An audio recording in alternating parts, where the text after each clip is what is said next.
Stay a while and listen, because it's League Unlock. Eric and Mark here with you. Guys, as always, to go through and navigate the absolute chaos that is the LCK. We're here. It's the final week, week 10 of the regular season, and you know that there are a few playoff scenarios that need to be settled out here in the very last week. And what better way to start than SKT versus Damwon, and the winner of this one clinches a playoff spot and joins Griffin up there. Oh boy, buckle up, get ready. This is the LCK Safari, and this is the final bit of the trip here. You're going through the Lion's Den this time because it is time to decide playoffs, and you're starting off with Damwon and SKT, two of the hottest teams more or less heading into this one just before considering a little slip up to Hanwha, of course. Yeah, it depends how much you cool off with a loss to Hanwha ending a 9-game win streak, and it probably cools you off quite a bit, kind of like dumping an entire bucket. You remember the ice bucket challenge?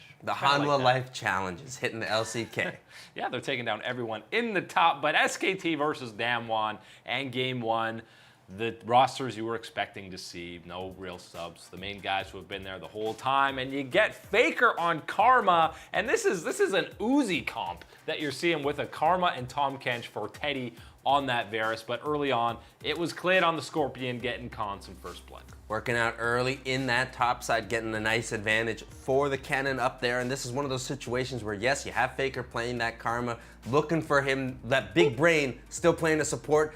Clid goes in on two of the tankiest members here on Damwon. It was a cool play. I think if you wait just that split second more, you can maybe try to get the Xayah. But right here, you spent everything trying to get the tanks, and it's an easy cleanup for the rest of the Damwon crew. And this one was going well for SKT early on in this one, keeping that pressure going, keeping that momentum rolling through. And this one put a big halt in their plans. And that's a double mountain that went over to Damwon as well. So yeah, the Baron Rush potential is very much there. They do just that. Don't even need to burn flashes with the Arctic Assault, and Braum follows over. But again, Clid's going in. He pulls in Nuggery, but he flashes right out, and Khan's ulti leaves a little bit to be desired there. But the chase, Canyon just barely survives, but SKT are fully on the chase. That's a frozen mallet cannon. That cannon is gonna keep slowing you down, and Showmaker, that is game over. He almost turns around the kill here on the Khan. That would have been quite something. Saves his jungler, although I think, hey,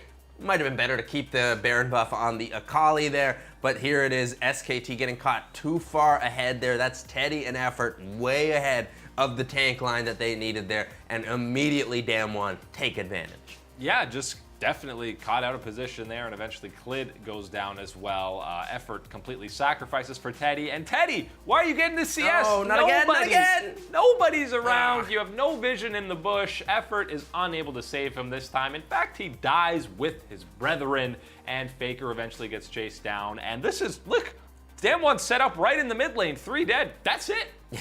Teddy didn't clear enough of that minion wave there. That's the big problem, of course. No, the big problem is stepping up that far ahead while the Damwon still had vision of the Skarner, of the cannon there, looking on the side lanes of the map, able to see that and able to notice that, hey, this is the time, that's the squishy champion, and that's the one that you need for all your damage, overstepping, and we're gonna take advantage. Put him in the dirt and pick up the game one. And you saw how fired up Showmaker was there after that game one win.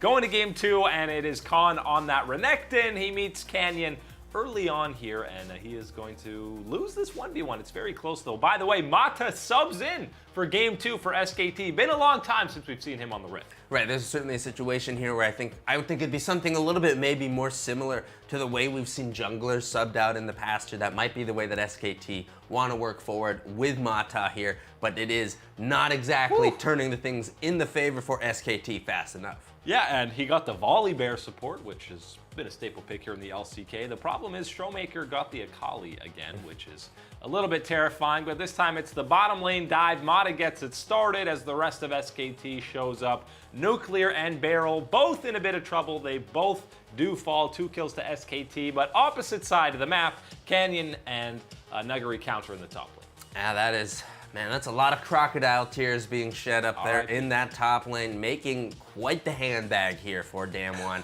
That is not looking like the matchup that Khan was hoping the way it would go. This one looks a little bit better, though. He started that 1v1 at 40% basically, clean fight on the Renekton and survives with the stopwatch. SKT grabbed another kill there, but then they decide, let's group up so that we get absolutely bonked by the wombo combo that is a stolen Sejuani ulti and a Leona ult, and then the damage finally shows up as Showmaker cleans up Faker on the outside.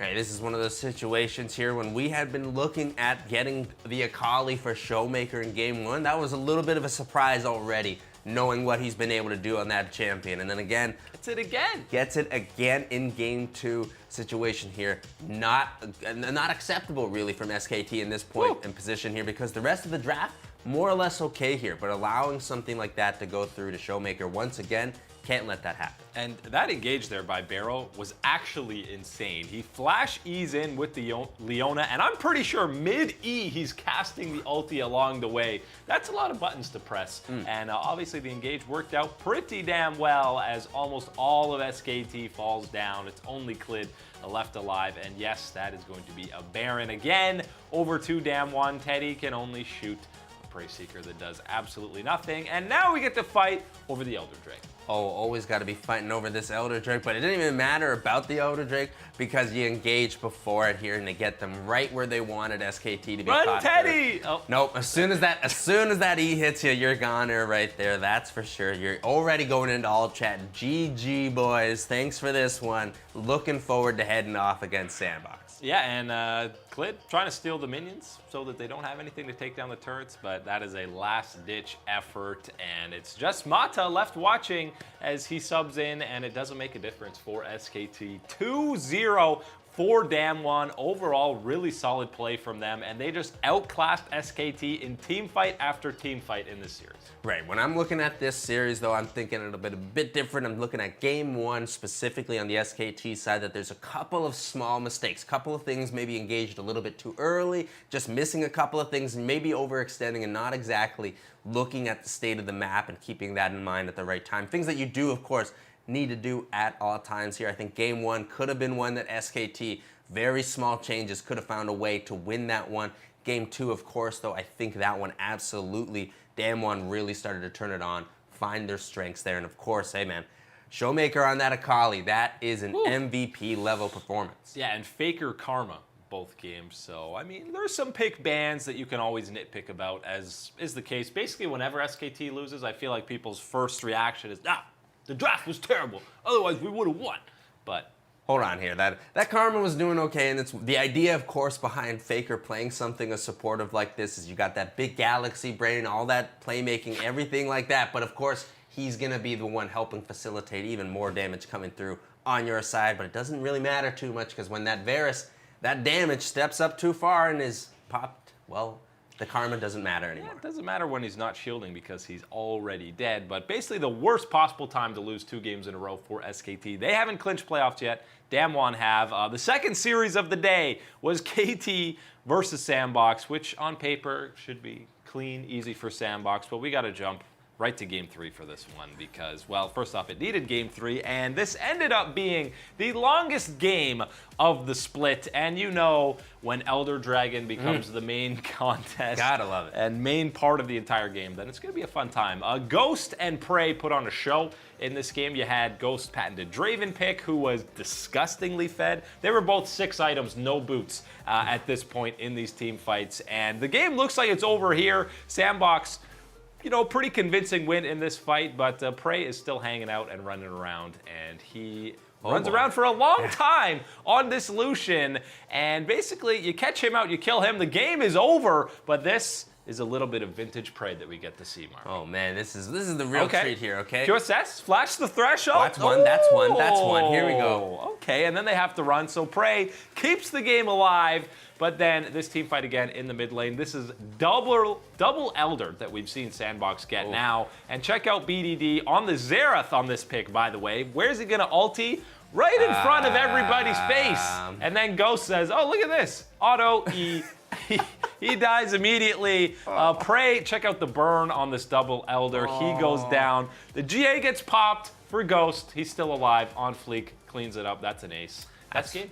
That's why you buy that GA, man. That's why it's there. That's that value there for an ADC so fed like that, it's coming back alive. And of course, you see the value in that double Elder Dragon buff there. That Disgusting burn, is what it is. That burn will take you down. That is absolutely something that we have seen. We had that period of time. Games weren't ending fast enough, right? So how do we do that?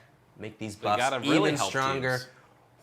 That was a strong buff there on that side, helping that squad take down KT Roaster. Yeah, Ghost didn't die the whole game, and again, you saw the damage on that Draven. It was gross. So with that, Sandbox also clinch a playoff spot, which means now we have 3 squads. Damwon, Sandbox, and Griffin all headed to the playoffs. SKT have not clinched the spot yet, and Mark, if they lose to Sandbox on Saturday and Afrika and Genji both win their matchups, SKT, they're out of playoffs. They're not making it. And this is one of those situations where hey, everyone's looking at me and going, man, Mark, you're the SKT fan. You tell us if you're worried here, what's going on. I'm not really all that panicked here in this type of situation, and this is one of those ones where, hey, you're looking at what's in the situation. Afrika Freaks and Genji need to be picking up wins here. Of course, Afrika, a little bit luckier than Genji here. You're rolling against the Jin Air sorry, not Jin Air, Hanwha. Of course, it's going to be a little bit tougher than Jin Air. Put some respect on Hanwha, man. Gotta put your respect on the Hanwha boys, but still a match that Afrika should be favoring themselves in. Genji, a little bit more. They need to pick up that win, but it's all about SKT, and it's still having the destiny in your hands. Win your game against Sandbox. Again, strong playoff team, but if you're going to go to playoffs, a team you need to be able to beat as SKT. And if SKT does lose, and then Damwon and Genji play the next day, if I'm Damwon, I'm thinking, oh, we lose this game and SKT is not in playoffs?